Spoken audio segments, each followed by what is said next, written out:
1400 tahun lalu dalam sejarah manusia, Nabi Muhammad SAW muncul dan mengumumkan kerasulannya kepada semua orang. Sebagai bukti, dikatakannya, "Sesungguhnya aku adalah seorang rasul yang diutus oleh Allah. Jika perlu bukti, lihatlah mujizat yang diberikan Allah kepadaku. Demiku, Allah akan mengubah hukum alam agar aku bisa menunjukkan mujizat, agar kamu percaya bahwa aku benar-benar utusan Allah." Setelah mengatakan hal ini, beliau mulai menunjukkan mujizatnya. Dan banyak orang pada zaman Nabi Muhammad SAW yang menjadi muslim memilih hidup yang sulit dan menantang. Salah satu mujizatnya adalah pengetahuan akan hal gaib masa depan. Seperti yang telah kita bahas bahwa beliau mengetahui setiap hal yang terjadi di balik layar. Nabi Muhammad SAW memberitahu umatnya berkali-kali tentang hal-hal gaib tentang masa depan dan beliau tak pernah ragu ataupun menghindari hal-hal ini. Dan semua yang beliau ucapkan menjadi kenyataan. Beliau tidak pernah ragu meskipun seluruh perjuangannya terancam jika ucapannya tidak menjadi kenyataan. Tanpa ada keraguan, beliau mengutarakan kemungkinan terburuk yang akan terjadi di masa depan dalam situasi yang paling sulit dan seluruh ucapannya menjadi kenyataan. Kita dapat menemukan perihal gaib disebutkan beberapa kali dalam Al-Quran dan dalam kehidupan Nabi Muhammad SAW. Mari simak 7 contoh saat beliau menunjukkan pengetahuannya akan perihal gaib. 1. Pada awal surah Al-Maidah ayat 67 disebutkan sebagai berikut. "Wahai Rasul, sampaikanlah apa yang diturunkan Tuhanmu padamu. Jika tidak engkau lakukan apa yang diperintahkan itu, berarti engkau tidak menyampaikan amanatnya. Dan Allah memelihara engkau dari gangguan manusia. Sungguh Allah tidak memberi petunjuk pada orang-orang kafir." Surah Al-Maidah ayat 67. Dalam ayat ini sangat jelas dinyatakan bahwa beliau akan dilindungi dan tidak dapat dibunuh, dan yang terjadi persis seperti itu. Jika kita tengok kembali pada zaman beliau benar-benar melawan seluruh dunia. Selama 23 tahun beliau hidup sebagai rasul, bahkan beliau harus melawan sukunya sendiri. Beliau mengatakan bahwa apa yang suku mereka yakini, agama mereka tidak benar dan hanya omong kosong. Beliau melawan semua suku dengan cara yang sama. Ketika beliau hijrah ke Madinah, terdapat sekelompok orang yang sebagian besar menolak Islam. Orang Yahudi mengancam akan membunuh beliau, jadi beliau menghadapi risiko yang belum pernah diketahuinya. Besar kemungkinan dia untuk terbunuh. Hal sederhana yang dapat dilakukan saat itu adalah membunuh satu orang ini dan semuanya akan berakhir. Setelah ayat-ayat ini diturunkan, Rasulullah SAW tidak ingin dilindungi oleh orang-orang di sekelilingnya. Jika beliau adalah rasul palsu, dengan melawan begitu banyak orang, mengapa beliau tetap mengungkapkan hal beresiko ini? Berkali-kali beliau berusaha untuk dibunuh dan tidak seorang pun yang mampu membunuhnya. Ajaibnya, beliau wafat di tempat tidurnya pada usia 63 tahun. Singkatnya ada 2 keajaiban dalam contoh ini. 1. Beliau tidak bisa dibunuh walaupun situasinya sangat memungkinkan dan terdapat beberapa kali upaya pembunuhan. 2. Keadaan ini disebutkan dalam ayat-ayat tersebut yang ajaibnya lalu menjadi kenyataan. Dalam surat Al-Fat ayat 28 disebutkan bahwa Dialah yang mengutus Rasulnya dengan membawa petunjuk dan agama yang benar, agar dimenangkannya terhadap semua agama dan cukuplah Allah sebagai saksi. Surah Al-Fat ayat 28. Dalam ayat ini disampaikan bahwa Rasulullah SAW dan Islam berada di atas semua agama. Ketika ayat ini diturunkan, 1. Agama Kristen dan Zoroastrianisme adalah agama resmi Kekaisaran Romawi dan Persia. 2. Kedua kekaisaran ini sudah ada berabad-abad dengan banyak sekali pengalaman. 3. Kedua kekaisaran ini terdiri dari jutaan orang penduduk. 4. Ketika ayat ini diturunkan, Rasulullah SAW tidak mendapatkan dukungan sepenuhnya dari sukunya. Terlepas dari semua ini, ayat ini diturunkan dan tak lama setelah beliau wafat, 20 tahun kemudian, pengikutnya menaklukkan Kekaisaran Persia dan Kekaisaran Sasaniyah yang usianya berabad-abad jatuh. Pengikutnya juga memenangkan perang penting melawan Kekaisaran Romawi. Selain pesan dalam ayat ini menjadi kenyataan, ada mukjizat kedua di sini. Nabi Muhammad SAW berhasil. Ya, tetapi pertanyaannya, dengan siapa beliau berhasil? Dengan masyarakat nomaden yang bahkan tidak memiliki kemampuan teknik, pengalaman, atau pemerintahan terstruktur. Beliau mendirikan pemerintahan untuk orang-orang yang tidak patuh. Dan tidak memiliki pemerintahan sebelumnya, dengan pemerintahan baru beliau dapat menaklukkan semua kekaisaran. Bayangkan bagaimana jika kita membandingkannya dengan keadaan sekarang. Contohnya, coba bayangkan kaum Gipsi. Mereka punya perilaku tertentu sejak lahir, bukan? Mereka punya ciri tertentu seperti keras kepala, pemberontak, tak patuh. Jadi jika seseorang membentuk pemerintahan untuk mengatur mereka, yang kemudian berhasil menaklukkan banyak pemerintahan lainnya juga, mungkinkah hal ini bisa terjadi?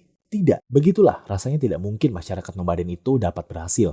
Dan belum ada yang berhasil sampai kemudian Rasulullah SAW muncul. Beliau adalah bagian dari mereka, jadi dia bukan orang asing yang tiba-tiba datang. Dia lahir dan dibesarkan dalam budaya itu.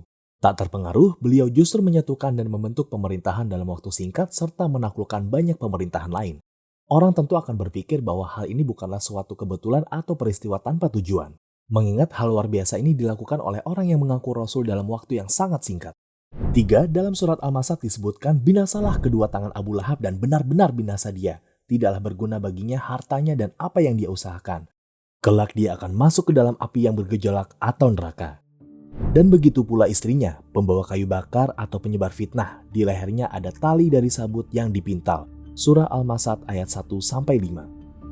Dalam surah ini begitu jelas dinyatakan bahwa salah satu musuh utama Islam, Abu Lahab dan istrinya Ummu Jamil, akan masuk neraka karena perbuatan mereka. Juga disebutkan bahwa mereka akan meninggal sebagai kafir dan hal ini menjadi kenyataan. Abu Lahab masih terus hidup selama 7 tahun setelah ayat ini diturunkan. Bayangkan jika dia masuk Islam, Al-Quran akan dianggap penyebar misinformasi sehingga habislah sudah semuanya. Jika Abu Lahab ingin menamatkan riwayat Islam atau sebaliknya, dia ingin menjadi seorang yang beriman, dia harus memeluk Islam bagaimanapun caranya. Apapun alasan kuat yang ia miliki, ia bahkan tidak mencoba berpura-pura beriman. Mari lupakan Abu Lahab sejenak. Bahkan jika istrinya Ummu Jamil masuk Islam, hal yang sama juga akan terjadi. Al-Quran akan dianggap penyebar misinformasi karena menyebutkan bahwa istrinya juga akan meninggal sebagai kafir. Dan hal ini nyata terjadi. Selain itu ada seorang lagi yang disebutkan meninggal sebagai kafir, Walid bin Al-Mughirah. Disebutkan dalam surah Al-Mudaththir ayat 11 dan 26. Disebutkan bahwa dia akan dimasukkan ke neraka jika Abu Lahab dan istrinya memeluk Islam sedangkan Walid bin Al-Mughirah tidak. Tentu hal yang sama juga akan terjadi dan seluruh perjuangan Islam akan berakhir. Namun dia tidak masuk Islam dan isi ayat itu menjadi kenyataan. Satu hal aneh lain adalah sebelumnya banyak orang lain yang merupakan musuh utama Islam kemudian masuk Islam tapi tidak ada ayat yang membahas mereka seperti Abu Lahab. Tidak satupun yang disebut-sebut akan masuk neraka. Artinya seseorang yang mengetahui masa depan sedang memberitahu nasib ketiga orang ini setidaknya dalam 3 peristiwa. 4. Dalam surah Al-Qamar ayat 44 dan 45 disebutkan bahwa atau mereka mengatakan, kami ini golongan yang bersatu yang pasti menang. Golongan itu pasti akan dikalahkan dan mereka akan mundur ke belakang. Surah Al-Qamar ayat 44-45. Disebutkan dalam ayat-ayat ini bahwa Muslim akan segera mengalahkan para musyrik. Tetapi jika dilihat jangka waktu ayat ini diturunkan, 1. Rasulullah SAW bahkan tidak memiliki tentara. 2. Jumlah Muslim jauh lebih sedikit. 3. Banyak dari mereka yang ditindas para musyrik dari segala sisi. Namun ayat-ayat ini tetap diturunkan dan di dalam perang Badar walaupun jumlah musuh 3 kali lipat dari jumlah Muslim, musuh juga unggul dari segi logistik seperti senjata dan para Muslim menang dan para musyrik kalah lalu pergi. Pengetahuan tentang perihal gaib yang dinyatakan ayat itu tentang situasi sulit dan dahsyat ini menjadi kenyataan. Ada banyak contoh kejadian seperti ini dalam Al-Quran. Contoh-contoh itu bisa dilihat dalam buku-buku ulama dan lihat perihal gaib dalam kehidupan Rasulullah SAW selain dari sumber Al-Quran, yaitu dari sumber hadis. Kita melihat petunjuk yang jelas dalam Al-Quran bahwa Allah mengabarkan beberapa kejadian masa depan kepada para rasulnya. Contohnya Nabi Yusuf alaihissalam ketika dipenjara berbicara kepada para tahanan. Berikut ayat yang diturunkan sebagai bagian pembicaraan itu. Dia berkata, makanan apapun yang akan diberikan kepadamu berdua aku telah dapat menerangkan takwilnya sebelum makanan itu sampai kepadamu. Itu sebagian dari yang diajarkan Tuhan kepadaku. Surah Yusuf ayat 37. Kita bisa menyimpulkan dari ayat ini dan ayat lainnya di dalam Al-Quran Allah mengabarkan masa depan kepada hambanya tentang kehendaknya. Kemudian 5, kala itu dalam hidupnya Rasulullah SAW bersurat kepada raja berbagai negara dan mengajak mereka masuk Islam. Salah satunya adalah Raja Iran. Ketika surat itu dibacakan kepadanya, Raja Korsus II mengambil surat itu dari utusan Rasul dan menyobeknya sebelum membacanya, lalu mengusir utusan itu. Utusan itu kembali ke Madinah dan memberitahu Rasulullah SAW tentang apa yang terjadi. Lalu Rasulullah SAW berdoa seperti ini. Semoga Allah menghancurkan dan memusnahkan mereka. Doa ini membuat mereka ditimpa bencana yang akan kita diskusikan nanti. Beberapa waktu kemudian Rasulullah SAW diminta untuk menyerah oleh badan gubernur Yamen. Rasulullah SAW memberitahu para utusan yang datang kepadanya bahwa Raja Korsus II akan dibunuh oleh anaknya Kafat II. Dan beliau bahkan memberitahu kapan hal ini akan terjadi. Ketika orang yang seharusnya menyerah memberikan jawaban seperti itu, dengan sangat serius pula para utusan itu merasa perlu bergegas melapor kepada gubernur mereka. Mereka lalu melapor kepada gubernur badan. Ketika gubernur badan mendengar hal ini, dia juga terkejut. Menurutnya, ada seseorang yang juga mengaku sebagai Rasul dan berkata hal yang serupa. Dan mengingat situasi ini, dia memutuskan untuk menunggu sampai malam yang disebutkan oleh Rasul. Jika bukan Rasul, perkataan orang itu tak akan menjadi kenyataan. Tapi jika terjadi, gubernur itu tak akan meragukan kerasulan Rasulullah SAW. Lalu, apa yang terjadi? Persis pada hari dan malam yang dikatakan Rasulullah SAW, Kafat II membunuh ayahnya, Korsus II, lalu menjadi penguasa Iran. Ketika gubernur badan mengetahui hal ini, dia terkejut dan berkata, ini bukan perkataan penguasa, orang ini benar-benar Rasul seperti apa yang diucapkannya. Lalu masuk Islam. Setelahnya, orang-orang Sana'a juga menjadi Muslim. Dan jika kalian belum menyadarinya, terdapat keajaiban kedua di sini. Setelah Khosrus II menyobek surat itu, Rasulullah SAW berdoa kepada Allah. Apa bunyinya? Semoga Allah menghancurkan dan memusnahkan mereka. Doanya terkabul, Allah membunuh Khosrus II melalui tangan anaknya. Dan hanya 20 tahun setelah wafatnya Rasul, apa yang dimilikinya dicabut? Kerajaannya. Melalui tangan Sa'ad bin Abi Waqqas, sebuah negara Islam menggantikannya dan orang Persia dikuasai oleh pemerintahan Muslim. Saksi terkuat peristiwa-peristiwa ini adalah Gubernur Badan. Karena peristiwa-peristiwa ini, gubernur itu menukar aset paling berharganya, yaitu agamanya, lalu memeluk Islam. Selain itu, para utusan di sekelilingnya dan banyak sahabat Muhammad SAW menyaksikan ini. Peristiwa ini telah diwariskan kepada kita melalui sejarah. Jadi tentunya, mungkinkah ada begitu banyak orang yang bersatu dalam kebohongan? Dan jika mereka adalah para sahabat Rasulullah SAW, dan jika mereka berbohong tentang Rasulullah SAW, sangat tidak mungkin mereka akan bersatu dalam kebohongan. Karena kita semua tahu bahwa sahabat Rasul ini akan mengorbankan segalanya, bahkan hidup mereka, untuk Rasulullah SAW, Islam, dan kebenaran.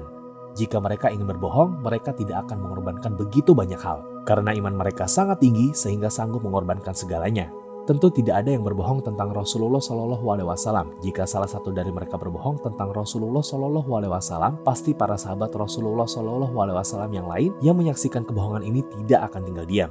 Mereka akan menolaknya. Selain itu, salah satu hadis yang paling terkenal berbunyi, Rasulullah SAW berkata sebagai berikut, "Barang siapa yang berdusta atas namaku secara sengaja, maka hendaklah dia menempati tempat duduk di neraka." Hadis riwayat Bukhari nomor 1291 dan Muslim nomor 4. Tentu para sahabat yang mengetahui hadis ini tidak mungkin berani berbohong tentang beliau. 6. Rasulullah SAW menyiapkan dan mengirim pasukan ke Mu'tah yang berjarak beberapa minggu jauhnya, dan di sana terjadi perang Mu'tah yang terkenal antara orang Romawi dan Muslim. Pada saat yang sama, Rasulullah SAW tiba-tiba memberitahu para sahabat di sekelilingnya tentang apa yang terjadi dalam perang itu. Zaid bin Harithah memegang panji perang lalu kemudian mati syahid. Lalu Ja'far bin Abi Thalib mengambil panji itu dan kemudian mati syahid juga. Kemudian Abdullah bin Rawaha melanjutkan mengambil panji perang dan juga mati syahid. Lalu pedang Allah mengambilnya, yaitu Khalid bin Al-Walid. Beliau mengabarkan perang itu dengan terperinci dan mengumumkan kemenangan para muslim, tapi sambil menangis. Kenapa? Karena para sahabatnya mati syahid setelah 2-3 pekan lamanya. Ya'la bin Umayyah datang menghadap Rasulullah SAW untuk menyampaikan apa yang terjadi di medan perang. Sebelum ia mengatakannya, Rasulullah SAW memberitahunya apa yang terjadi. Ya'la bin Umayyah berkata, "Aku bersumpah demi Allah, engkau mengetahui semua yang terjadi." Rasulullah SAW menceritakan kejadian perang itu kepada seseorang yang harusnya melakukan itu. Satu lagi bukti pengetahuan Rasul akan perihal gaib. Satu lagi mujizatnya. 7. Salah seorang tawanan di akhir perang Badar adalah Abbas bin Abdul Muthalib. Dan waktu itu dia belum masuk Islam, dan untuk bebas dia harus membayar sejumlah uang atau mengajar 10 anak muslim cara membaca dan menulis. Ketika berkata dia tidak punya cukup uang, Rasulullah SAW menjawab, "Apa yang terjadi pada barang yang kau tinggalkan kepada Ummu Fadl? Apa yang terjadi pada emas yang kau kubur sebelum kesini? Kamu mengatakan simpan emas-emas ini untuk anakku Fadl, Kutam, dan Abdullah. Jika terjadi apa-apa denganku, aku meninggalkanmu dalam kecukupan." Mendengar jawaban ini, Abbas terkejut dan mengatakan bahwa hal-hal itu adalah rahasia dia dan istrinya. Lalu dia menyadari bahwa Rasulullah SAW telah dikaruniai pengetahuan akan perihal gaib. Dia tidak lagi ragu tentang kerasulannya, dan pada saat itu dia mengucap syahadat dan masuk Islam. Banyak sekali pasukan yang menyaksikannya. Ketika Abbas ditanya, "Mengapa kau mengubah keyakinanmu dan masuk Islam padahal kau tak perlu begitu?" Dia menjawab, "Rasulullah SAW menunjukkan mujizatnya kepadaku. Itulah sebabnya aku masuk Islam." Coba pikirkan, ketika kita mengikat beberapa utas tali itu menjadi lebih kuat seperti sauh kapal. Dalam pembuatannya, banyak tali diikat sekaligus sehingga tidak bisa putus. Sama halnya jika kita berpikir tentang 7 bukti yang telah kita saksikan dan banyak lagi yang bahkan belum kita bahas sebagai kumpulan tali yang besar. Dan seiring kita mengikatnya, kita mendapatkan tali yang tidak bisa putus. Yang dalam kasus ini adalah bukti kuat yang tidak bisa kita pungkiri. Bagi siapapun yang ingin memahami hal ini dengan sungguh-sungguh, bahkan satu bukti saja sudah cukup. Sampai jumpa di video berikutnya.